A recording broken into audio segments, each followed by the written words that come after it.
সালকিয়ার ঢ্যাংবাড়ির জাগ্রত দুর্গাপুজোর কাহিনী। নমস্কার বন্ধুরা, স্বাগত আমাদের চ্যানেলে। সম্পূর্ণ তথ্যটি সংগ্রহ করা আপনাদের কাছে অনুরোধ, ভিডিওটি আপনারা সম্পূর্ণ দেখুন। এক কাঠের কর্মীর বাড়িতে মা দুর্গার প্রতিমার কাঠামো ভেঙে জ্বালানি তৈরি করা হচ্ছিল। জমিদারকে স্বপ্নাদেশ দিয়ে ভাঙা কাঠামো উদ্ধারের নির্দেশ দিয়েছিলেন দেবী। তখন থেকেই নাকি শুরু হয়েছিল সালকিয়ার ঢ্যাংবাড়ির দুর্গাপুজো। প্রায় 150 বছরের রীতি মেনে এখনও বিসর্জনের পর নদী থেকে ফিরিয়ে আনা হয় সেই কাঠামো।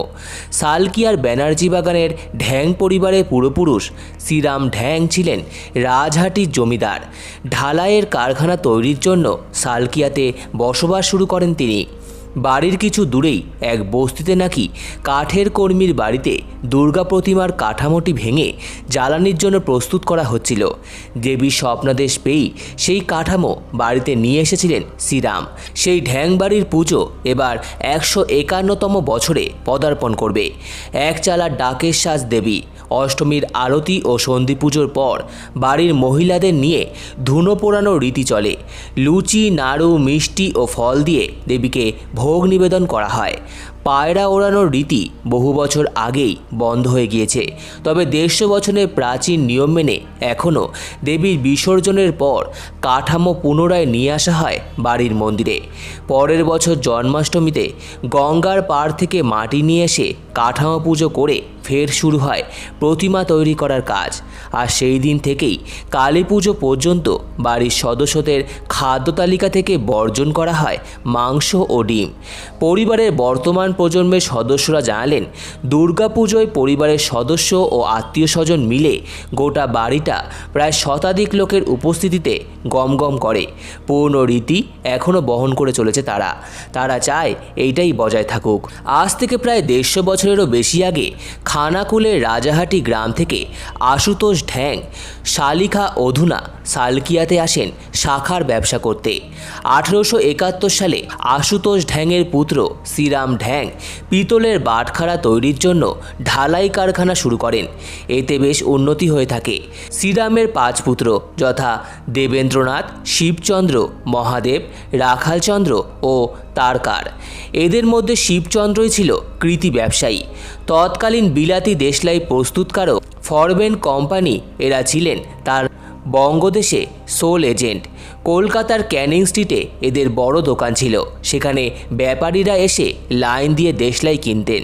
মা লক্ষ্মী কৃপায় শিবচন্দ্র প্রচুর সম্পত্তির অধিকারী হন। বাড়িতে আগেই দুর্গাপুজো হতো। পরে তিনি চালু করেন লোক খাওয়ানো ও আমোদ প্রমোদের ব্যবস্থা। পৈতৃক বাড়ি ত্যাগ করে শিবচন্দ্র নিজস্ব শখের বাড়ি করলেন পাওয়ার হাউসের পাশে লাল রঙের দর্শনীয় বাড়ি।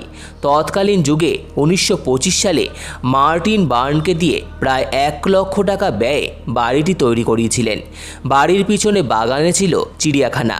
শিবচন্দ্র আমলে বাবুডাঙ্গা রাস্তাটি তৎকালীন মিউনিসিপ্যালিটির শর্ত মেনে শ্রীরাম ঢ্যাং রোড বলে নামাঙ্কিত হয়। সেই থেকেই ওই নামে পরিচিত, তবে এখন লোকমুখে বাবুডাঙ্গা নামে পরিচিত। স্বদেশী আন্দোলনে বিলাতি দেশলাই ভীষণ মার খায়, ফলে শিবচন্দ্র অবস্থা পড়তে থাকে। অপরপক্ষে রাখালচন্দ্র ও তারকনাথ ঢালাই কারখানা সম্প্রসারণে মন দেন। আজও রাখালচন্দ্রের নাতিরা শ্যামল ও নির্মল ঢ্যাং এবং তারকনাথের নাতিরা সন্দীপ, প্রদীপ ও সুদীপ ঢ্যাং লোয়ার ব্যবসায়ে যুক্ত থেকে কারবার চালিয়ে যাচ্ছেন। দেবত্ব সম্পত্তির উপসত্ত্ব থেকে আজও তাদের দুর্গোৎসব চলছে। এই পুজো 150 বছরে পদার্পণ করেছে। সালকিয়ার পারিবারিক দুর্গোৎসবের প্রাচীনত্বে এটি অন্যতম। রীতি মেনেই হয় মায়ের পুজো।